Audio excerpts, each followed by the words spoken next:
Dumidikit na yung mga balahibo. O, nawawala na sila. Disaster talaga kapag favorite color mo yung black tapos may alaga kang aso. Ito yung sinasabi ko. Ayan o, puro balahibo.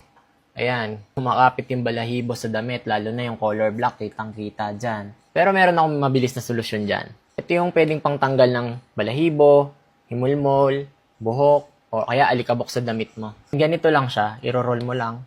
Ayan o, kung mapapansin mo, dumidikit na yung mga balahibo. O, nawawala na sila. Dahil dumidikit yan dito. So, i-roll mo lang paulit-ulit dito sa damit mo. At makukuha na niya yung mga balahibo. Unlike dun sa mga lint roller na malalaki, yung pinapalit-palitan mo kapag wala na siyang dikit. Eto, kapag wala nang dikit or puno na, pwede mo siyang hugasan. Ayan, kita niyo yung mga dumikit na balahibo. Ang dami pati mga alikabok, himulmol, nandyan. So, hugasan lang natin yan. Pag hinugasan mo, ganyanin mo lang ng kamay mo. Natatanggal yan. Lalapit ko Ayan O, diba? Ang bilis lang. O, diba? Makinis na ulit. Then, pwede mo nang gamitin ulit to.